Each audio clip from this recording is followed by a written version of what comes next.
I'm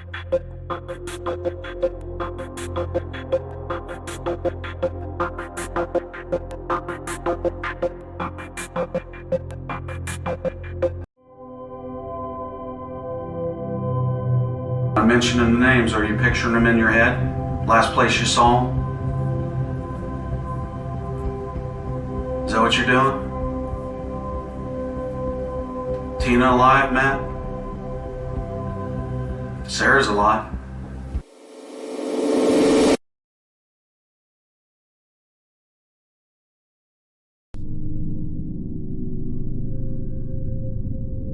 La pesadilla empezó a tomar forma el 10 de noviembre del 2010 en Apple Bailey, Ohio, cuando una chica llamada Tina Herman, de 32 años, dejó de asistir a su trabajo. Tina era una empleada confiable del diario local. Puede que bajo la perspectiva de muchos esto no debería significar mayor problema. Sin embargo, Tina era de esas mujeres que siempre pedía permiso o informaba si debía faltar al trabajo. Tampoco es que faltara habitualmente. Lo de ella era diferente. No le dijo nada al equipo de trabajo. No contestaba mensajes, tampoco llamadas. El día jueves la preocupación instigó a Valeria Hawthorne, quien era la gerente de Tina, a conducir hasta la casa de su empleada para cerciorarse de que todo estuviera bien. Al llegar a la residencia de Tina, algo capturó su atención. En la entrada vio un automóvil que ella desconocía. El coche pertenecía a Stephanie y al interior de la casa todas las luces estaban encendidas. Algo no andaba bien. Poco a poco el aire se hizo pesado y las dudas sobre aquellos primeros signos del misterio le hicieron pensar que las cosas no estaban bien. Valerie golpeó en la puerta. Nadie abrió. La situación le parecía tan extraña que Valerie decidió entrar a la casa por la ventana del patio trasero. Una vez dentro, se percató que había sangre en el baño y en la alfombra, además de muchas salpicaduras alrededor de varios cuartos de la casa. Inmediatamente salió de la casa y llamó a la policía para reportar su inquietud. Pocos minutos después de la llamada, varios oficiales llegaron a la residencia de Tina para inspeccionar lo sucedido, pero al tocar la puerta y ver que no hubo respuesta, decidieron dejar el asunto hasta ahí. Al día siguiente, un oficial llamó a la escuela a la que asistían los hijos de Tina para saber si sus dos hijos, Sarah Maynard de 13 años y Cody Maynard de 11 años, habían asistido, a lo que le contestaron que ambos chicos habían estado el miércoles, pero no asistieron el jueves. Esa información hizo que el ambiente cada vez fuera más inquietante. Sin embargo, el cuerpo de policía no podía procesar lo que estaba sucediendo, pues poco tiempo había transcurrido cuando recibieron una llamada más. En esta ocasión se trataba de un hombre llamado Ron Metcalf, quien se contactó para informar que su novia Stephanie, de 41 años, también había desaparecido. Ella era la mejor amiga de Tina y aparentemente él supo que habían estado juntas. Según la información presentada por Ron, él tuvo su última comunicación con Stephanie a las 12:45 p.m. y después de eso, ella no contestó ninguna llamada más. El viernes 12 de noviembre, la policía inició la investigación del paradero de 4 personas desaparecidas: Tina, Sarah, Cody y Stephanie. El perro de la familia, un pincher llamado Tanner, también había desaparecido. Se buscó en la casa alguna pista que orientara la investigación y el primer hallazgo resultó ser bastante desalentador. La investigación de la escena del crimen concluyó que la evidencia advertía agresión con lesiones personales. Entre las evidencias destacaron un rastro de sangre que indicó que alguien había sido arrastrado por el pasillo hasta el baño. Se halló sangre en las escaleras, en el baño y en el sótano. Sin lugar a dudas, algo muy tétrico había ocurrido en casa de Tina, pero el horror era imposible de esclarecer con las pruebas reunidas hasta el momento. El primer sospechoso era el más obvio. Al comienzo se informó a la policía que Tina y su novio estaban en medio de una ruptura y que los amigos de la relación estaban preocupados de que algo pasara entre ellos. Así que decidieron interrogar a Gregory Borders, quien era la expareja sentimental de Tina, pero no era padre de los niños de Tina. Él fue la primera persona que la policía entrevistó, pero cabe destacar que él asistió a la estación de policía de manera voluntaria. En la entrevista admitió estar separándose de Tina, pero aún vivían juntos. El acuerdo al que llegaron era que así estarían hasta que alguno de los dos consiguiera otro lugar para vivir. Un dato bastante curioso es que Gregory tenía los días miércoles libres de trabajo. Sin embargo, el día que Tina desapareció, él decidió trabajar horas extra en su empleo ubicado en Jefferson, Ohio. Trabajaría desde las 6 de la mañana hasta las 4 de la tarde, pero en lugar de regresar a casa, él dijo que iría a la casa de un amigo en Urbana. Mencionó que planeaba jugar golf en Bellefontaine al día siguiente. La actitud de Gregory y la información proporcionada parecía convincente. Él pasó el tiempo con su amigo, salieron a cenar y vieron televisión. Gregory recibió una llamada de su madre al mediodía del jueves. Ella le dijo que Tina estaba desaparecida, pero en lugar de venir a buscarla, simplemente asumió que ella se había tomado el día libre y siguió jugando al golf.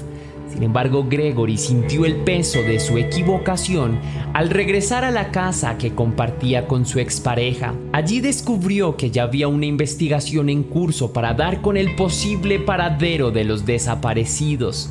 Después de que los investigadores limpiaron la escena del crimen, la familia de Gregory llegó para limpiar con lejía la sangre impregnada en el suelo para que Gregory no tuviera que verla. La siguiente pista fue encontrada el jueves, un día después de las desapariciones. El vehículo de Tina fue abandonado en un estacionamiento cercano al campus de Kenyon College. En el auto no había señal de ella o de alguien más. Regresando a la casa de Tina, se encontró una prueba más esperanzadora. Los investigadores encontraron unas bolsas de Walmart que contenían lonas y una caja de bolsas de basura resistentes. Muy para fortuna del cuerpo de investigación, este descubrimiento fue de mucha utilidad, pues junto a las bolsas encontraron un recibo de compra. Esta pista logró que los detectives solicitaran a Walmart las imágenes de vigilancia en Mount Vermont. Horas de búsqueda pasaron entre los registros fílmicos y necesitaban encontrar a la persona que había realizado aquella compra, hasta que lo encontraron.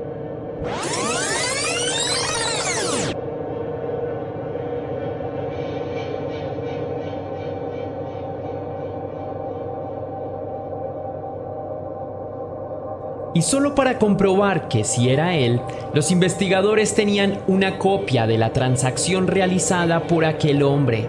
Efectivamente, era el mismo recibo.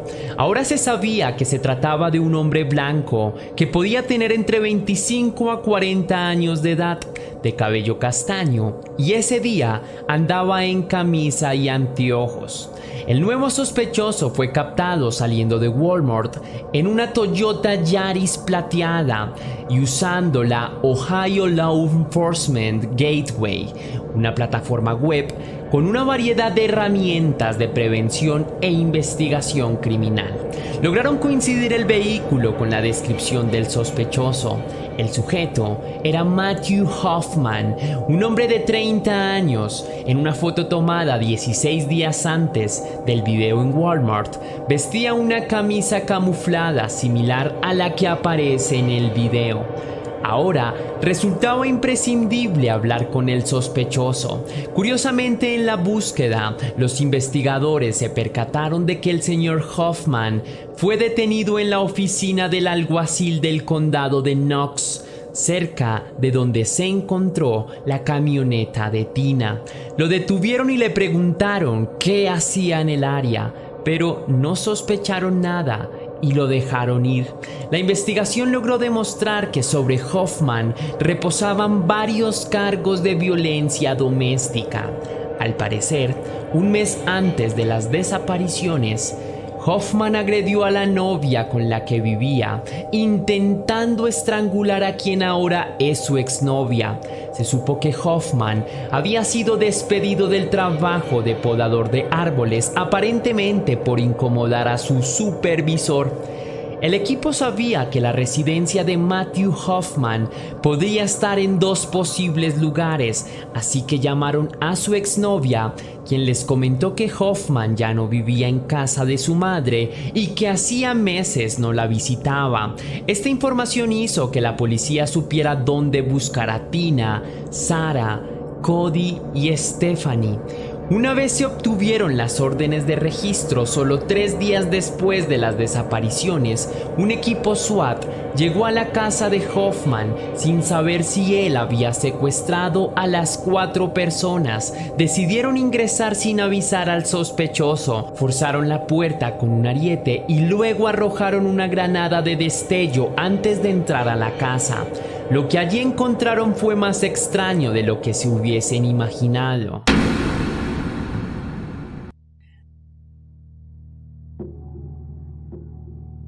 Matthew dormía en el sofá.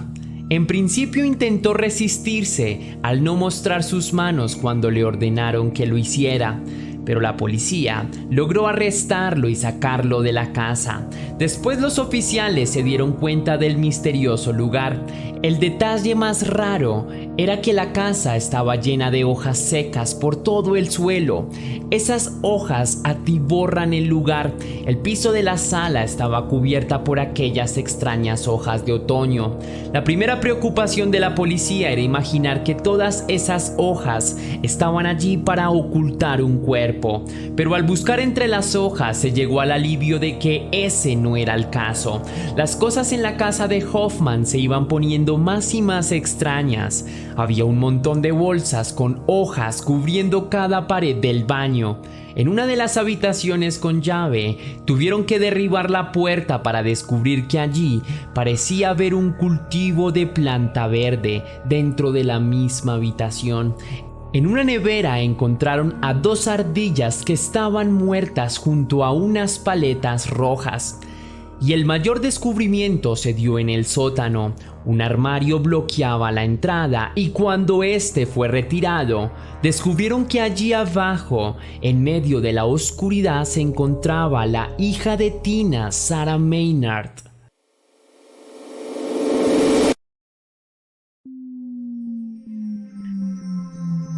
Sarah Maynard estaba acostada en un saco de dormir encima de una pila de hojas. Sus pies y manos estaban atados con una cuerda amarilla.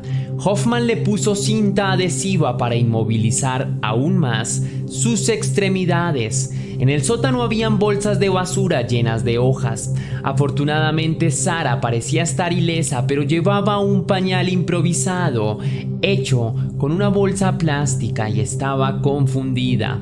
Al ver a los oficiales, ella solo les decía que había llegado tarde a sus clases y en ocasiones preguntaba si sabían dónde estaba el perro de su familia. Sarah estaba en shock y su mente estaba disociada para protegerse de lo sucedido, algo así como estar en un sueño porque la realidad para ella era difícil de enfrentar. En aquella extraña casa de Matthew Hoffman no había señales de Tina, Cody o Stephanie en ninguna parte. Los investigadores fotografiaron el estado en que encontraron a Sarah, la liberaron y la llevaron a la luz para esperar atención médica. Sarah fue llevada al Knox Community Hospital, donde fue examinada e interrogada a pesar del trauma que había tenido que soportar. Allí describió cada detalle de lo que había recordado.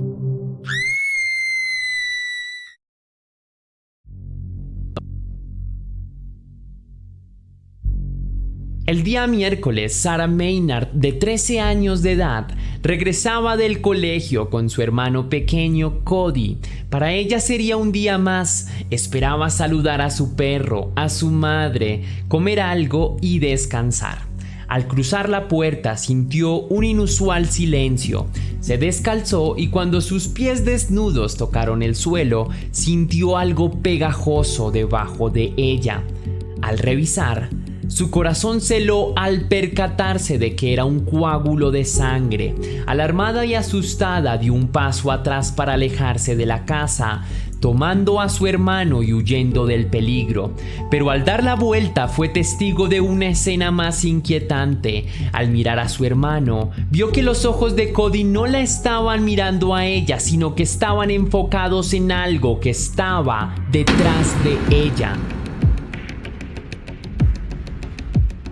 12 horas pasaron. Sarah se despertó amordazada y atada. Salió del jeep que reconoció ser el de su madre y en medio de la noche miró a su alrededor intentando averiguar dónde estaba. Su secuestrador inmediatamente le puso una funda en la cabeza y la empujó para meterla en el maletero de otro auto. Adentro, solo intentaba descifrar qué era lo que había ocurrido a su familia. Las respuestas no llegaban a su cabeza y su retrospección se detuvo cuando de nuevo sintió que abrían el maletero. Estaban en una casa desconocida. Sarah sintió cómo la llevaban hacia el sótano y sintió un olor inusual debajo de la funda que cubría su cabeza. Era como estar cerca a césped recién cortado o una especie de bosque. Pero cuando fue arrojada a un extraño colchón y le quitaron la funda de la cabeza, vio regadas por la habitación hojas secas. 72 horas habían pasado desde que la habían secuestrado. La grave situación que ya estaba viviendo empeoró. Su secuestrador la obligaba a usar bolsas de basura como ropa antes de arrojarla a una grieta húmeda detrás de una pared por debajo de las escaleras y le repetía constantemente que debería agradecerle por un trato tan especial. Matthew Hoffman le daba ropa de bolsas de basura y comida en estado de putrefacción, mientras que la chica sabía que no podía ir al baño, no se podía duchar, no podía comer, no dormía y todo el tiempo estaba pensando en su familia.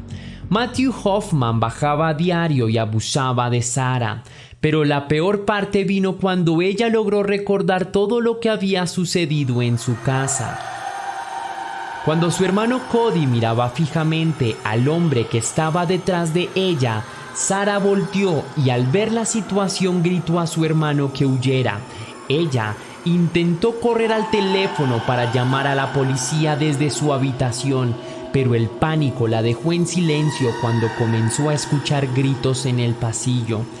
Ella tenía listo el número de emergencia, pero no llamó por temor de que él la matara. Matthew sacó su cuchillo y cortó los dedos de la mano. Ella vio que el cuchillo estaba empapado de sangre e intuyó que ese hombre ya había asesinado a su madre. Pronto se dio cuenta que algo había pasado a su hermano. Sarah escuchó cómo el hombre bajaba a la cisterna y dejaba el agua corriendo. Después la llevó al garaje y la obligó a sentarse sobre una pila de bolsas de plástico que contenían restos de cuerpos desmembrados. El testimonio de Sarah, aunado a las pruebas recolectadas, eran material suficiente para capturar a Matthew Hoffman.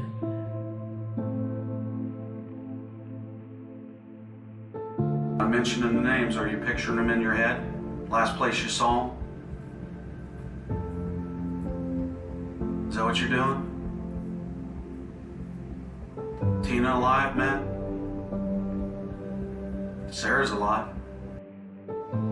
En el interrogatorio, Hoffman mantuvo silencio durante horas. En principio intentó pactar que contaría todos y después de eso lo asesinaban bajo la excusa de un falso intento de escape, pero al final logró acordar algo diferente. Relataría cada detalle de lo sucedido y revelaría la ubicación de los cuerpos siempre y cuando no se le aplicara la pena de muerte en su juicio. Los familiares de las víctimas estuvieron de acuerdo y la verdad llegó en un formato de 10 páginas. En él se aludió que todo se trató de un intento infructuoso de robo. Matthew Hoffman ya había realizado un reconocimiento a la casa de Tina. Fue precavido y la estuvo espiando durante varios días para entender a qué hora y qué día salía, cuánto tardaba en regresar, quiénes estaban en la casa y por qué lugar podría acceder. Matthew sabía que la puerta de atrás estaba rota y era por allí donde debía ingresar para efectuar su plan de robo. La noche del 9 de noviembre se acostó entre los árboles cercanos de la casa, equipado con un saco de dormir, un cuchillo militar y un garrote. Desde el lugar escogido analizó cada uno de los movimientos de la familia.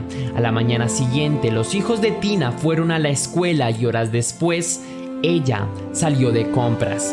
Momento que no dudó Hoffman para colarse en la vivienda.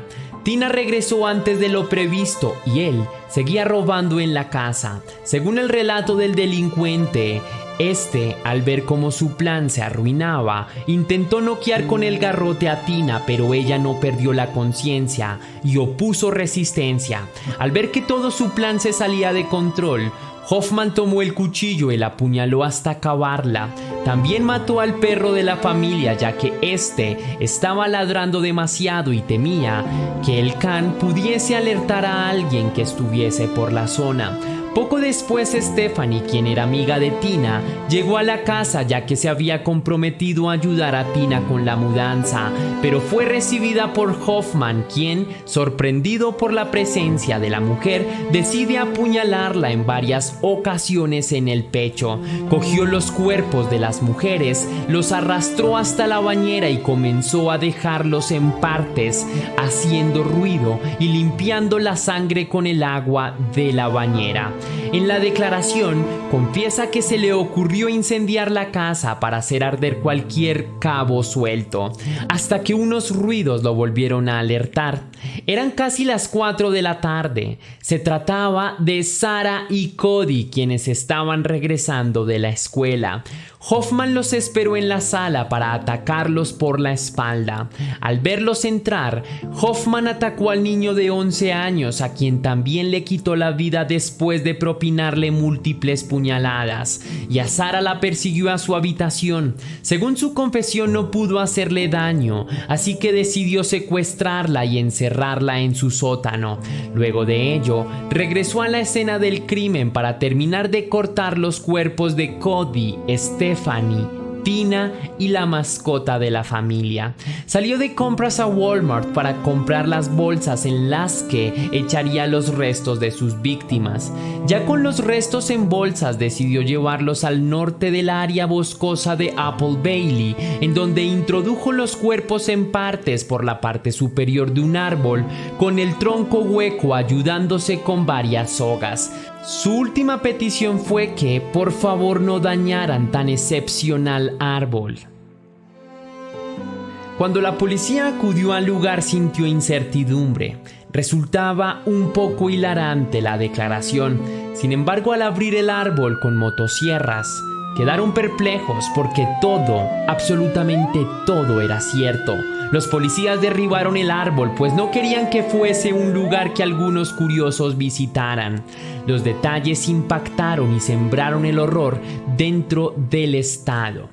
Finalmente, Hoffman se declaró culpable por un total de 10 cargos, entre los que estaban 3 homicidios agravados, robo, asalto con arma letal, abuso de una menor de edad, secuestro, manipulación de evidencias, abuso de cuerpos inertes y maltrato animal.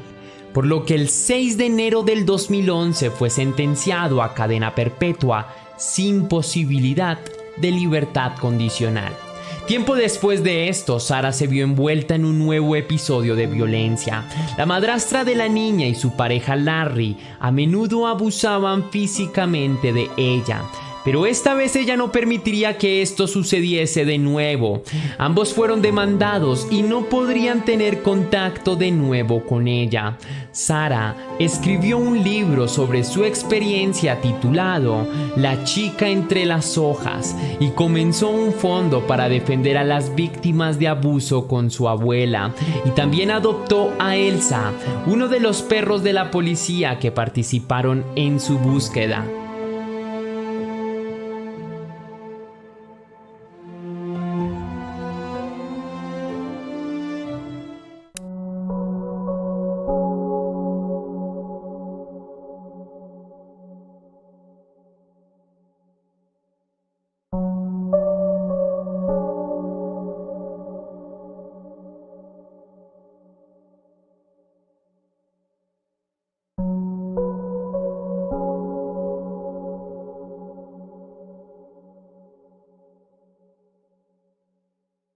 El protagonista de nuestra historia fue diagnosticado como un psicópata con altos niveles de coeficiente intelectual. Su nombre es Paris Bennett. Nació un 10 de octubre del año 1993 en Abilene, Texas, Estados Unidos. Actualmente Paris Bennett tiene 28 años de edad y ha pasado más de la mitad de su vida tras las celdas. Pero ¿qué fue lo que hizo? Antes de que Paris llegara al mundo, su madre estaba frustrada y no veía una luz para su vida, así que derrochó gran parte de su energía en el consumo de sustancias. Pero fue tras su embarazo que tuvo que luchar contra sus más siniestras sombras para poder recobrar sentido a la vida. Al tercer mes de gestación, vio un haz de luz en tanta oscuridad y se aferró a la vida, decidiendo así de manera contundente abandonar el consumo y focalizar sus energías en ser madre del niño que venía en camino. Paris nació bajo el profundo amor que su madre le dio. Fue tras 9 años de cuidados y protección que la madre de Paris, Charity, quedó embarazada por segunda ocasión. En ese momento daría luz a su hermana Ella, quien sería su compañera de vida. La noticia trajo felicidad a la familia y fue el mismo Paris Bennett quien más irradió alegría, exhibiendo así ser un hermano cariñoso, protector y atento con la hermana que venía en camino. Esto dio sosiego al corazón de Charity, quien vio esperanza en que esta vez no estaría sola como fue con Paris Bennett, y que a su vez Paris tampoco lo estaría. El niño no solía tener muchos amigos, era poco sociable y poco afectivo con las personas que conocía. De hecho, era un niño enfocado en su vida académica. Nunca tuvo problemas escolares y de hecho su desempeño era mucho más alto que el de la media del salón. Desde aquella temprana edad, los maestros consideraban que Paris era un niño diferente, tenía potencial y probablemente un próspero futuro, pese a su personalidad que era de una persona un poco retraída y calculadora. La familia del niño nunca vio nada extraño en él, simplemente algunos rasgos de timidez para con los demás niños, hasta que un día tuvo un altercado con su tía y hermana que lo hizo explotar en ira. El niño se acercó a la cocina, tomó un cuchillo y las amenazó de muerte, situación que encendió las alertas y tomaron al niño para poder iniciar un procedimiento psiquiátrico.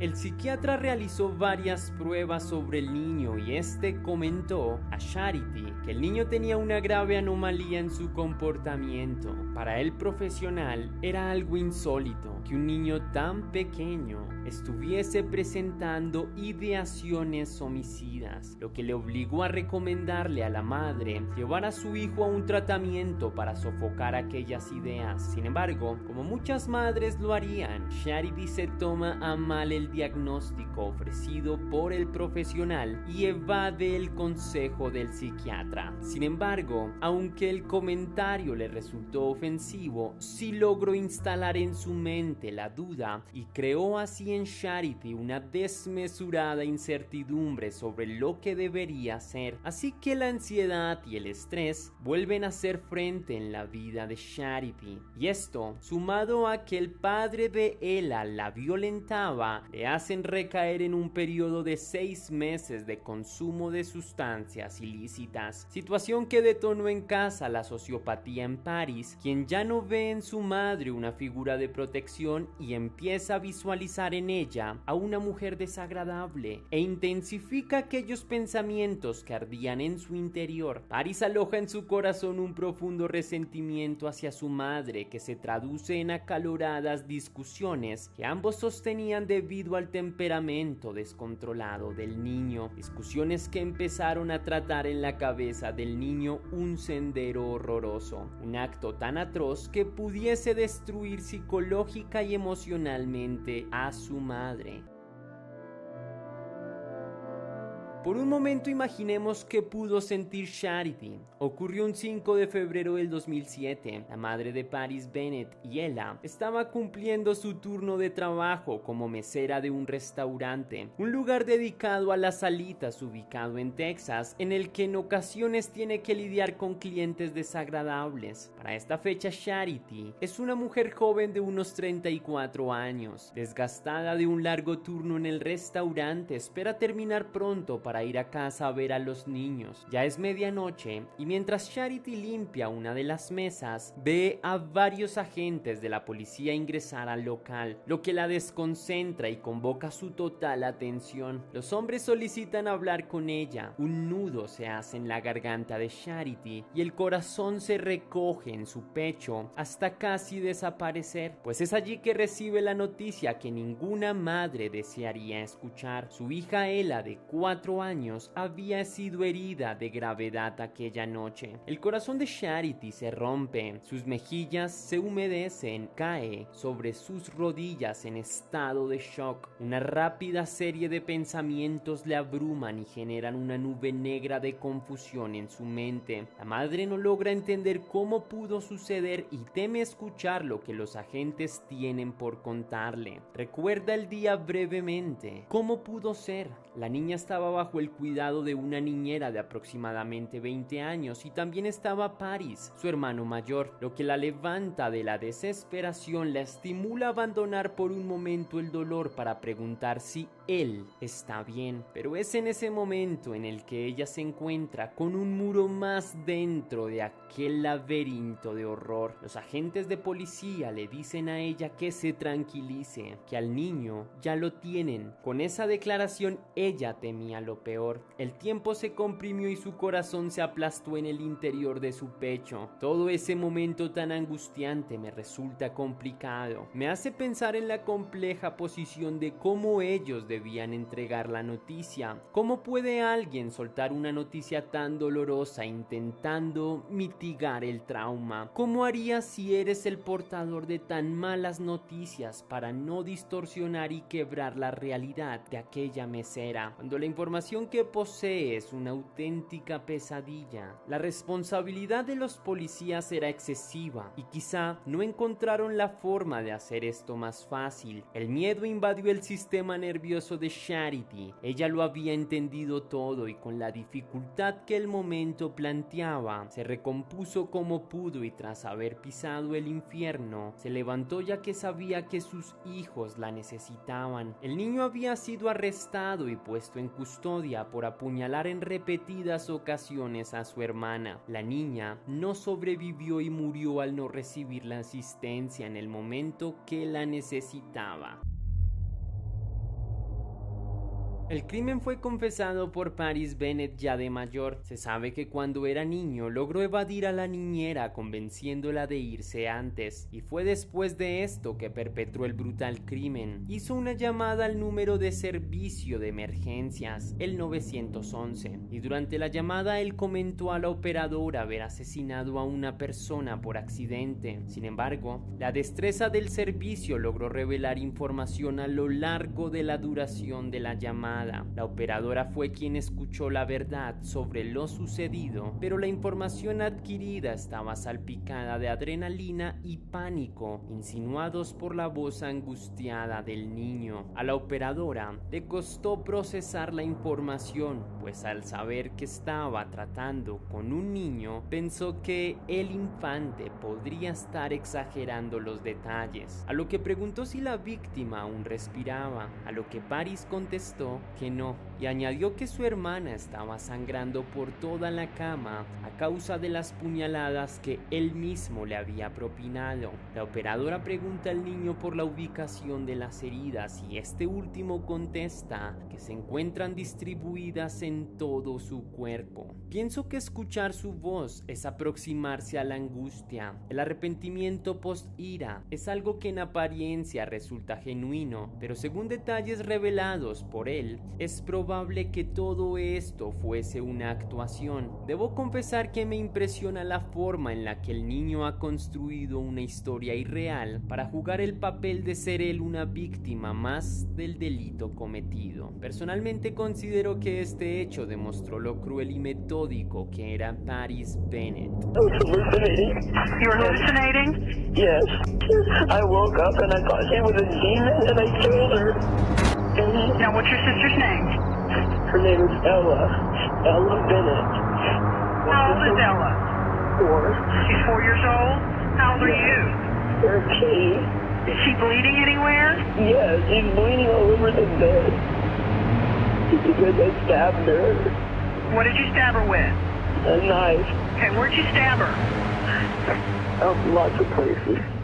Lo curioso aquí es lo que estaba a punto de suceder. En un intento desesperado y bajo un concepto maquiavélico planificado por el niño, Paris intenta justificar lo sucedido fingiendo un brote psicótico. El pequeño afirmó estar durmiendo en la misma cama con su hermana y fue al despertar de la siesta que tuvo una alucinación al mirar a su hermana. Se percata que ella ya no era la misma. Ahora, un rostro demoníaco que está envuelto en llamas ocupaba el lugar de su rostro, y es bajo el agobio de la escena que el niño intenta protegerla, apuñalando a dicho demonio. Esto solo demuestra una vez más la forma en cómo funcionaba el cerebro de Bennett. El niño buscaba manipular su realidad para mostrarse como una víctima de su propia brutalidad. La operadora está consternada por lo que ha escuchado. Tiene al otro lado de la línea a una menor sangrando, un niño trastornado que resulta haber confesado apuñalar a la niña bajo un brote psicótico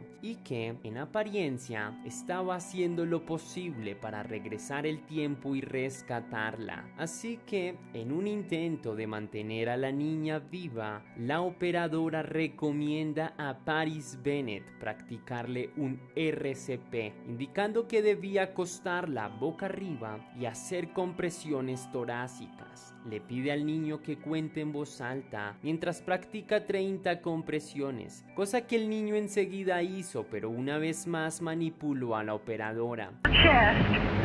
Okay, and I want you to push 30 times. I want you to count. Okay. All the way to 30, and then blow 2 breaths in her mouth. Okay? Okay. 1, 2, 3, 4, 5, 6, 7, 8, 9, 10, 11, 12. Hoy en día se sabe que él salió del cuarto y fingió estar realizando la reanimación. En realidad nunca tuvo la intención de salvar la vida de su pequeña hermana. Al momento que llega la policía, se percata que no hay sangre en el piso y que el cuerpo de Ella está boca abajo, signos que acentúan la negligencia de Paris. Posteriormente, al verse confrontado, el niño confesó toda la farsa que hizo creer a la operadora, así que dejó esta situación en tela de juicio para que ustedes saquen sus propias conclusiones. El niño apuñaló brutalmente a su hermana, fingió un brote psicótico, evitó hacer la reanimación y engañó a la operadora de la llamada, montando todo este escenario en el que fingió estar preocupado. Paris dejó que su crimen se enfriara. No manifestó tristeza, tampoco pena ni remordimiento. Sin duda alguna, Paris planificó con antelación la muerte de su hermana. Sabía qué responder y había trazado una vía de escape. Sabía manipular y abusó de su condición infantil para fingir que todo había sido un accidente. Lo más lógico sería pensar que Paris odiaba con intensidad a su hermana, pero Paris era bastante extraño y perspicaz. De hecho, él amaba a Ella y muchas personas que conocieron a los niños así lo aseguraban. El tiempo compartido entre ellos había logrado forjar una relación entrañable. Su pequeña hermana también le amaba. Ella quería involucrarse en todo lo que sucedía en la vida de Paris. Él era su guía, su protector, su hermanito mayor. Y para quienes observan desde fuera, Paris era un ángel, era una bendición tener un hijo tan amable y cariñoso con su hermana. La motivación del crimen nunca fue el odio hacia ella, fue impulsado por algo mucho más truculento,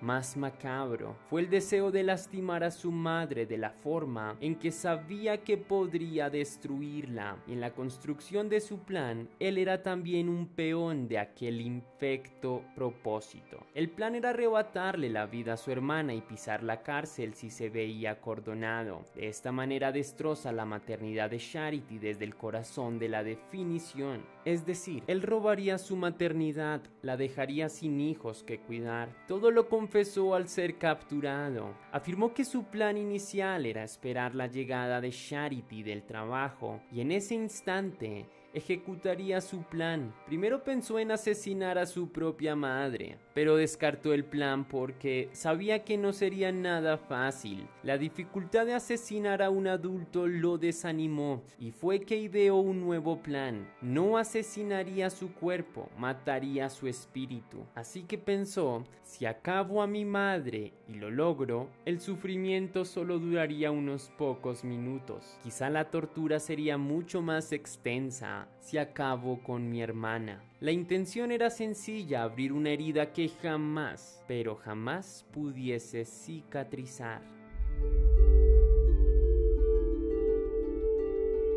La noche del asesinato, Charity fue a la estación de policía para estar con él y se sabe por Paris que su madre le había dicho en alguna ocasión que no sería capaz de matar a nadie, a menos que estuviesen torturando a uno de sus hijos. Esa noche en la estación, Paris Bennett trajo aquel recuerdo para preguntar con frialdad: ¿ahora qué piensas hacer? Lo que quebró en llanto a la desconsolada madre. Cuando examinamos a Charity, sabemos que hubo una disfuncionalidad en su relación. Lógicamente no fue una madre modelo para sus hijos. Cometió errores a raíz de sus adicciones, con las que en varias ocasiones tuvo que sostener una intensa lucha para dominar su oscuro deseo de la autodestrucción. En su juventud fue consumidora de sustancias y se hizo mamá a la edad de 17 años. Antes de esto, su madre la echó de casa y sé que eso debió ser un golpe crítico para cualquier mujer menor de 17 años. Permítanme esclarecer mi punto. Quiero que entiendan que no quiero ser juez de cómo los padres llevan su responsabilidad y sé que hay padres excelentes independientemente de la edad que se tenga. Pero creo que una madre a los 17 años debe recorrer un sendero de muchas confusiones sobre lo que pueda significar ese compromiso. Y si dedican su inquietud al consumo, resulta nefasto para el bebé en camino, además de que la experiencia de la vida va llegando con los años. Por ejemplo, piensa en ti. Probablemente hoy pienses diferente a como lo hacías hace 5 años atrás, y quien eres hoy podría darle una lección a tu versión más joven. Para un niño esto es importante, pues cuando eres padre, tú eres el guía que ha de responder preguntas que enderezarán su camino en tiempos difíciles. Pero no la culpo a ella por sus malas decisiones. Creo que todos pueden cambiar y para mí, particularmente, ella lo logró. Charity no tuvo una vida sencilla. Cuando su madre la dejó en la calle, le dio solo $100 y le dijo: toma este dinero, bien puedes buscar rehabilitarte o morirte de una sobredosis. Esto, más allá de debilitarla, la impulsó a ser una mejor persona. Consiguió un alojamiento, se matriculó en la universidad e intentaba luchar contra ese viejo enemigo de los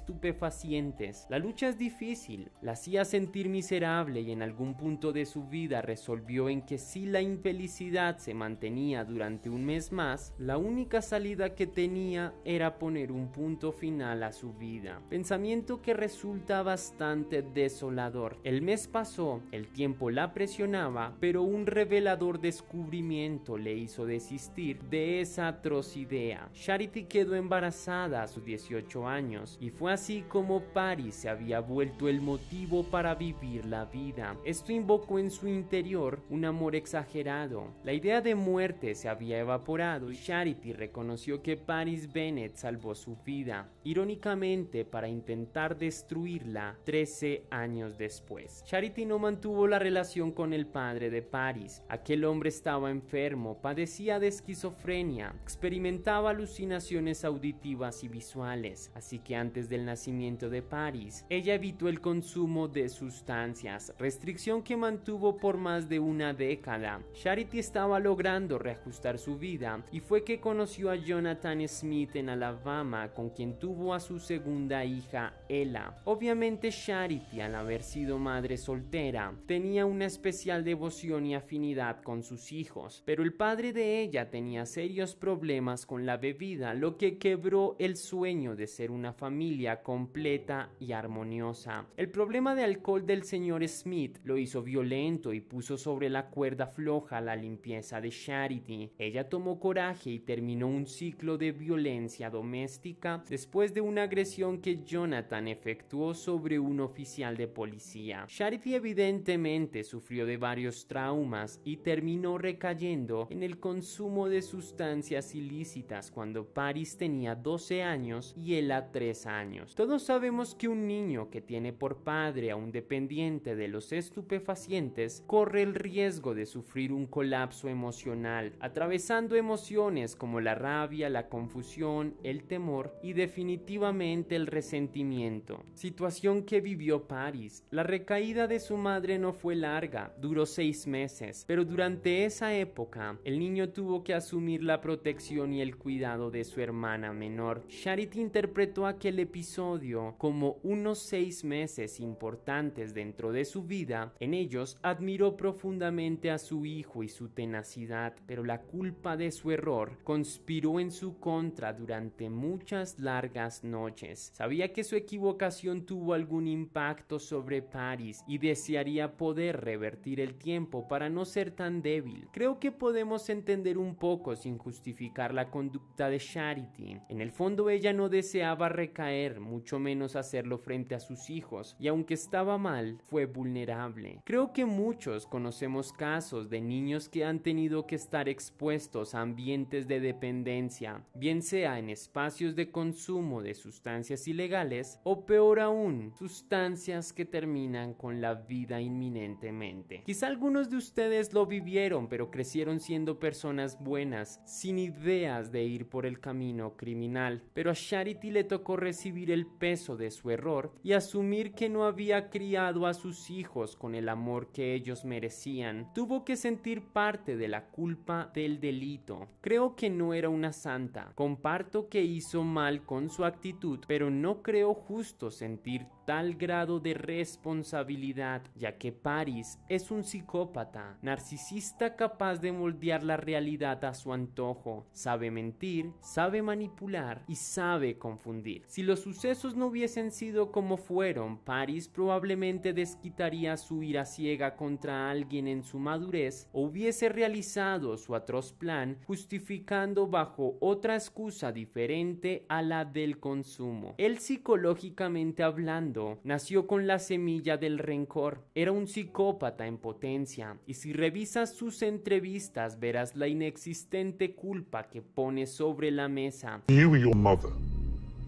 Would you keep up contact with you? I would have kept contact Why? because I don't believe that anyone's above redemption.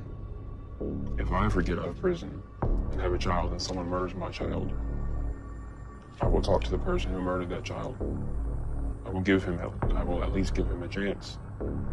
Incapaz de sentir y con un ego por los cielos, ha evitado recibir una valoración psicológica. En palabras de él, yo decidí cometer mi crimen, me quedo con toda la responsabilidad, no poseo ninguna predisposición a mi accionar, no estoy loco y no sufro ningún trastorno mental. Esto muestra su profunda arrogancia y su nula capacidad de querer gestar un cambio. Dentro de su mente, todo está bien, pero él realmente sintiera un mínimo grado de culpa, dejaría comprender la forma en cómo funciona su psique. Quizá con terapias de biorretroalimentación y capacitaciones en materia de empatía y compasión, se podría reajustar su tendencia hacia la perversidad. Pero él evita un diagnóstico que perjudique su ego y prefiere la cárcel antes de entender qué sucede en su cabeza. Pero él se negó. Paris finalmente fue condenado a 40 años en prisión, lo que corresponde a la pena máxima para menores bajo la ley del estado de Texas. Al día de hoy la madre cree que el estado lo trató con demasiada rudeza. Cree que Paris sí merece la cárcel por su delito, pero siente que el estado no insistió en brindarle asistencia psicológica y es como si hubiesen permitido que Paris se encerrara en su celda, perdiendo la llave, y la condena recibida fue compartida por su madre, quien ahora visita a su hijo con cierta regularidad. Y claro, habrá personas y momentos que harán en algún momento hacerla sentir que con su voluntad de perdón está traicionando a su hija. Conflicto que hace más dura la decisión de Charity, pero nada puede retirar el amor de una madre hacia sus hijos. Ella aún cree que Paris, con un buen tratamiento, puede mejorar. En la actualidad, Charity logró realizar una fundación sin ánimo de lucro en memoria de su hija Ella, que recibe el mismo nombre a modalidad de acrónimo. El nombre sería algo como Empathy, Love, Lessons and Action, lo que traduce a empatía, amor, lecciones y acción. La organización tiene por objetivo ayudar a personas afectadas por el trauma de un crimen, asesorar a familias tanto de víctimas como asesinos y realizar campañas contra la pena de muerte. Charity hoy en día es una defensora de los derechos humanos de los reclusos y su bandera es que la venganza no es la forma en cómo debe abordarse la violencia, sino que para ella las víctimas deben lograr romper los eslabones del miedo y el odio, porque al no soltarlos siempre se deseará la venganza y de esta manera la cadena de odio seguirá sumando eslabones. Creo que sus logros de cambio son impresionantes y admiro la forma en que convirtió su dolor en perdón. Charity hizo una fuerte conexión simbólica con las mariposas, ya que su hija Ella las amaba y el último dibujo que dio a su madre era esto, una mariposa. Ahora Charity quiere que la gente identifique el símbolo en memoria de su hija fallecida y poder lanzar a través de todo su accionar un mensaje de perdón. Y aunque el perdón es su bandera, le preocupa que Paris salga de la cárcel, ya que ahora tiene otra hija llamada Phoenix de 8 años, quien tiene una enfermedad cardíaca congénita, y aunque ella también está sujeta a los procesos de transformación y abierta a la crítica, habla abiertamente a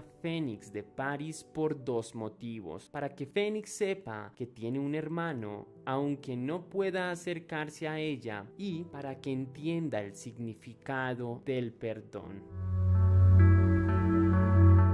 Dejemos algo en claro, quizá ya te has dado cuenta, Paris no era un niño común, en muchos sentidos era diferente a los demás, poseía un IQ altísimo, su coeficiente intelectual recibió un total de 141 puntos, para contrastar debes tener en cuenta que el promedio es de 100 puntos, lo que lo ubica en el extremo superior de la media, categorizándolo como un niño genio. Se estima que menos del 25% tiene un grado de inteligencia así. Paris hablaba y articulaba muy bien sus oraciones. Sus maestros lo veían como uno de los alumnos más brillantes que habían conocido a lo largo de sus carreras como educadores. Era un aspirante a escritor y su vocabulario era excesivo para un niño de tan solo 11 años. Obviamente su intelecto era algo que haría volar la cabeza a cualquier persona. El niño tuvo unos excelentes excelentes cimientos que abrían posibilidades de un prometedor futuro. Sin embargo, algo estaba fracturando su psiquis y se podría considerar que él era un psicópata. En entrevistas ha admitido tener pensamientos homicidas desde los 8 años. Es algo aterrador. Todos sabemos que la mayoría de los niños disfrutan de su pureza, de su infancia, divirtiéndose, comiendo helado, jugando entre ellos, y aunque la muerte no es un pensamiento recurrente en la mente de un niño, sí lo era dentro de la cabeza de Paris. El caso de Paris es una bomba que abre el debate sobre la divina proclamación que ampara la inocencia de los niños frente a los ojos de la ley. Quizás se trate de una minoría la cantidad de menores delincuentes, pero esta leve oposición impone un reajuste a las leyes que cubren las fechorías. Intentar leer a Paris Bennett significa entender sus dos caras, la buena, la del hermano mayor, protector, buen estudiante, y la que muchos no desean conocer, la del chico despiadado, manipulador, narcisista y quien castigó a su madre, acabando brutalmente a su hermana. Lo interesante aquí es el pretender descifrar la forma en cómo su cerebro estaba conectado, cómo su intelecto no domó a sus emociones y terminó por crear este horrible e intenso odio hacia su madre. Paris no quiso recibir ayuda porque cree sin dudas en lo que piensa y tiene convicción en lo que siente. Él se siente superior a los demás, síntoma propio de su personalidad narcisista. Lo que este caso en concreto puso en manifiesto es que probablemente los psicópatas nacen así. Sin embargo, es una realidad tan compleja que los profesionales no pueden definir como casualidades de la vida irreparables, por lo que se concluye que no todo psicópata se vuelve un sádico. Creo que una persona con tanta tenacidad a provocar daño, la única forma de tenerlo bajo control es con una justicia coherente y estructurada. Hay personas que representan un riesgo para la sociedad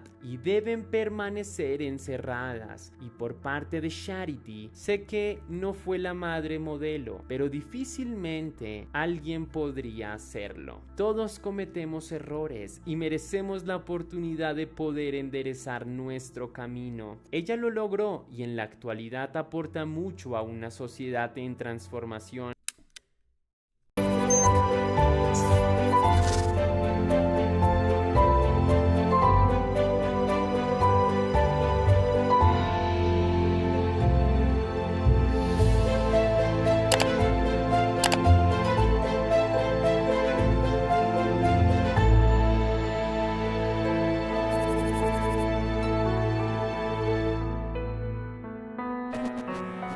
Esta historia empieza cuando Ethan Paz tiene 6 años de edad.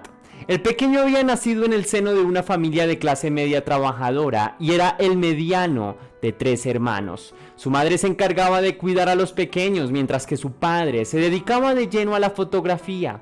Las personas que conocieron al pequeño Ethan lo describían como un pequeño alegre y entusiasta, que siempre tenía una sonrisa en el rostro y que era el motivo de alegría de toda su familia, en parte por sus ocurrencias y por su carácter amable y desenvuelto, así como de un maravilloso carisma. También lo recuerdan como un niño bastante consentido. Una de sus actividades favoritas era escuchar cuentos antes de irse a la cama, algo que nunca dejó de parecerle curioso a sus padres, pero que celebraban con alegría.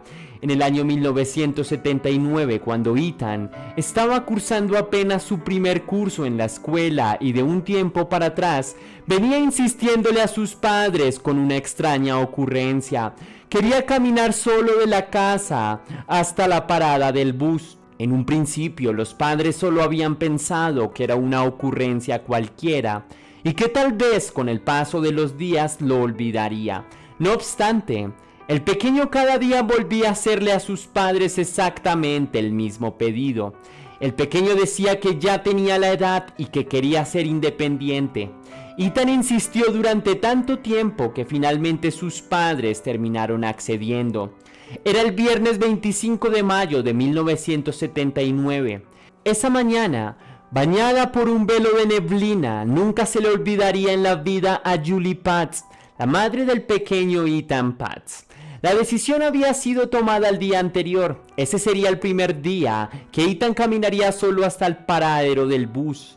Esa mañana Julie discutía con su hija mayor, quien en ese momento tenía 9 años. El motivo de la discusión era realmente muy sencillo, y es que la pequeña no quería levantarse de la cama.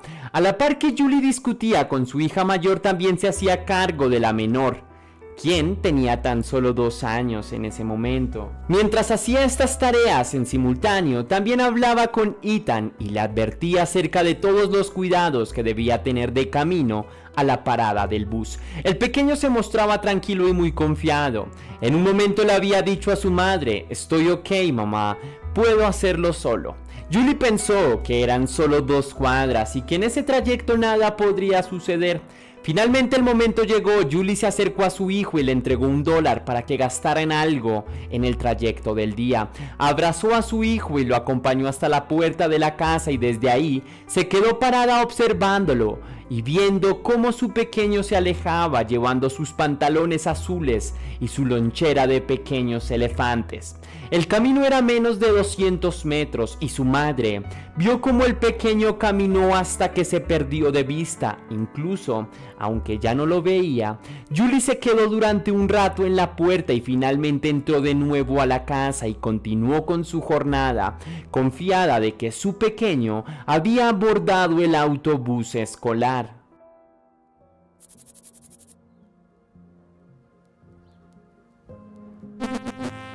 Aquel día transcurrió con total normalidad en casa de los Paz.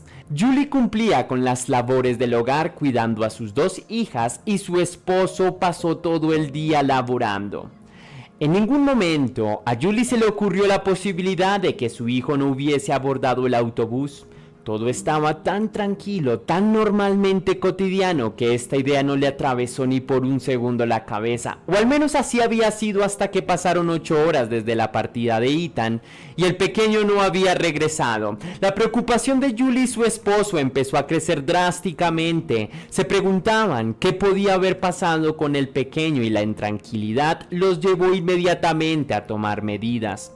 Julie llamó a la escuela y recibió una noticia que la derrumbó por completo. Ethan no había llegado a la escuela y luego de algunas averiguaciones se enteró también de que aquella misma mañana tampoco había abordado el bus. Algo había pasado en aquellos escasos 100 o 50 metros en los cuales había perdido la visibilidad del pequeño.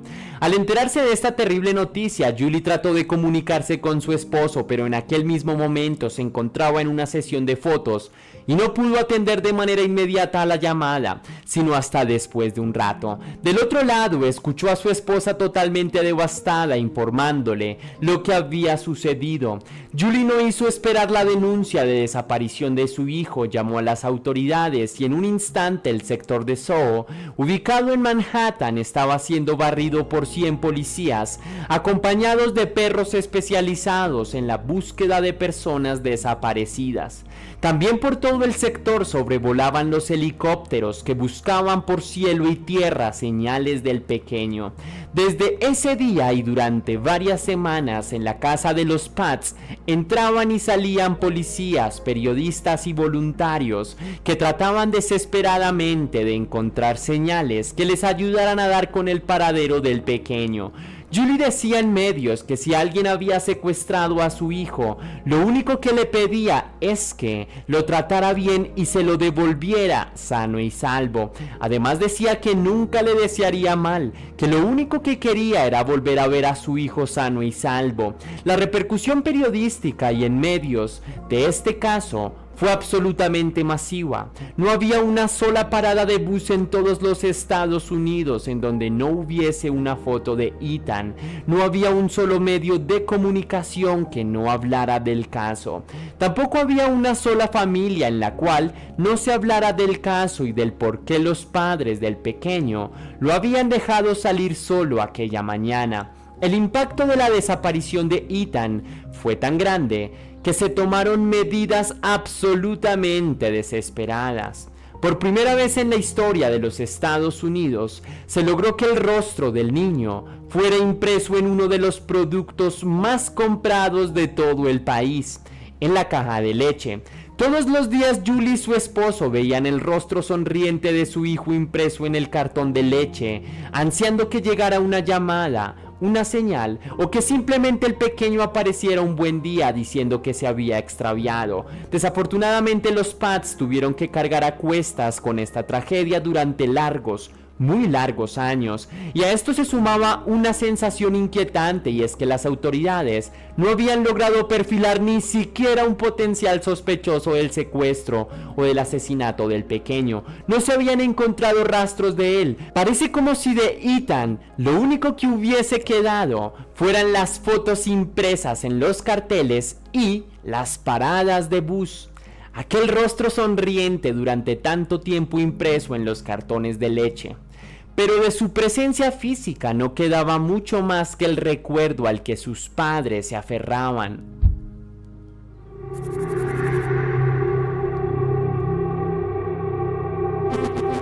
En el año 2001, Ethan Pats fue declarado muerto. Casi 22 años después de su desaparición, sus padres mantuvieron la esperanza de que algún día su pequeño volviera a casa, y por ese motivo nunca se mudaron de casa, nunca cambiaron de número y no hicieron mayores modificaciones a su vida. Durante todo ese tiempo esperaron que un milagro se hiciera realidad, pero la realidad fue bastante cruel. La noticia de que había sido declarado muerto fue un golpe contundente en la vida de los Pats, que a pesar de eso seguían buscando justicia a como diera lugar. Durante muchos años la investigación estuvo relativamente quieta. Durante todos esos años había sonado un nombre como principal sospechoso por la desaparición de Ethan. Se trataba de José Antonio Ramos. Este sujeto era la pareja sentimental de la niñera de Ethan en la época de su desaparición. Según investigaciones de la policía, el sujeto había abusado íntimamente de varios niños y se creía que también había abusado del chico desaparecido. Este hombre pasó varios años en la cárcel después de la desaparición del pequeño, pero fue a causa de otros cargos de violencia íntima contra menores. Durante mucho tiempo, el hombre se declaró inocente y argumentó que nunca tuvo nada que ver con la desaparición del niño de la caja de leche. Aún así, al ser el principal sospechoso del caso en el año 2000, las autoridades removieron cientos de metros de tierra de una de las antiguas propiedades de Ramos para ver si encontraban restos humanos, pero lo único que encontraron fueron los cuerpos sin vida de algunas de las mascotas del hombre que había enterrado allí. A pesar del tiempo pasado, la policía nunca dejó de investigar e interrogar a otros posibles sospechosos. En el año 2012, los oficiales encargados del caso estaban entrevistando a un hombre llamado Otoniel Miller, quien, según las investigaciones, se había conocido con el pequeño días antes de su desaparición.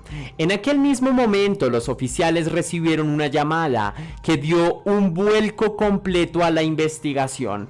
El hombre que se había comunicado con la policía se llamaba José López y contó a la policía que había escuchado contar a su cuñado, un hombre llamado Pedro Hernández, que un día había acabado con la vida de un pequeño en Manhattan.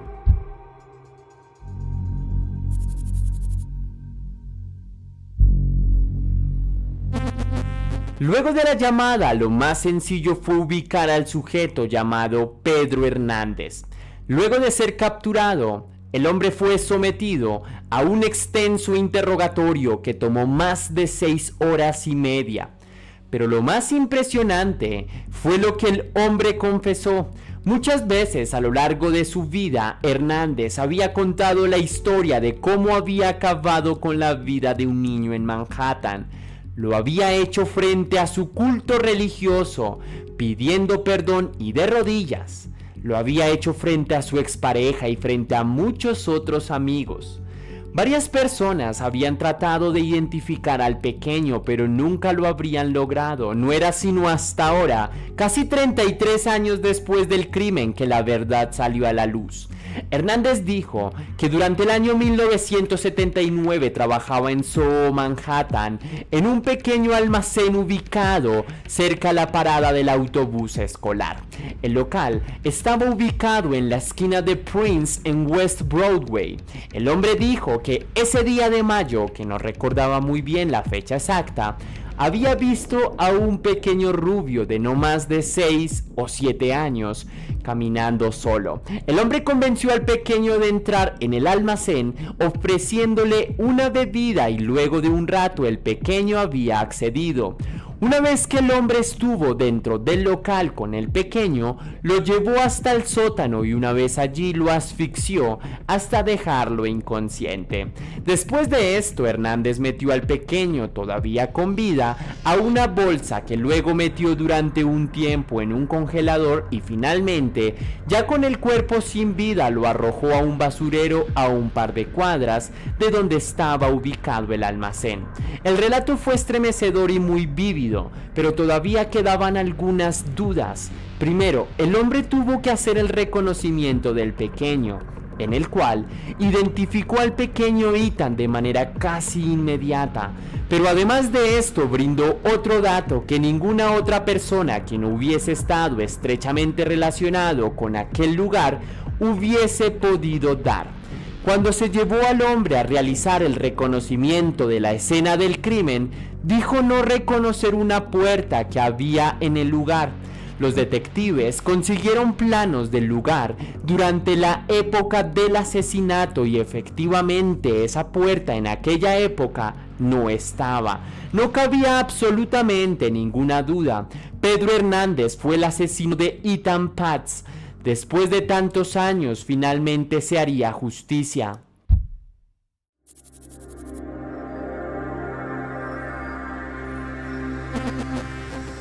En el año 2015, Pedro Hernández fue llevado a juicio por primera vez. Desafortunadamente, este primer juicio fue invalidado por faltas de supuestas pruebas y porque el jurado no estuvo de acuerdo en la culpabilidad del sospechoso, pues el argumento de la defensa se centró en justificar el actuar de Hernández, arguyendo que éste padecía de deficiencias mentales y que tenía un coeficiente intelectual inferior a 60. En el año 2016 la fiscalía trató de reabrir el juicio, pero a falta de pruebas trató de reunir todas las evidencias posibles para tratar de inculpar a Hernández. Así fue como se centraron en el aparentemente irrelevante dato de la puerta. Armados con un nuevo arsenal de evidencias, la fiscalía llevó a Hernández a juicio nuevamente en el año 2017. En esta oportunidad las evidencias fueron suficientes, ya que se mostraron las confesiones grabadas del asesinato y una por escrito, en donde Hernández había escrito: "Yo lo maté". Luego de tantos años, finalmente se lograba justicia y por el asesinato del pequeño Ethan, Pedro Hernández recibió 25 años de prisión. Respecto a la sentencia, el padre de Ethan aseguró que por fin, después de tantos años, habían logrado un poco de justicia para su hijo. El caso de Ethan fue tan impactante para toda la sociedad estadounidense que llegó incluso al que fue presidente en el momento de su desaparición, Ronald Reagan, quien en el año 1983 declaró el 25 de mayo como el Día Nacional de los Niños Desaparecidos. Stan y Julie Paz durante toda su vida siguieron trabajando para la protección de las leyes de menores y se convirtieron en activistas. Este caso nos recuerda que en este mundo hasta un inocente niño puede ser víctima de sujetos sin escrúpulos que solo esperan su oportunidad para hacer el mal. Sin nada más que agregar por el caso de hoy, leyenda, déjame saber tus impresiones con un misterioso like y por supuesto con un comentario. Recuerda seguirme en todas mis redes sociales para que tú y yo estemos aún más en contacto. Estoy subiendo casos criminales en mi página de Facebook y en mi página de Instagram que no verás aquí en YouTube.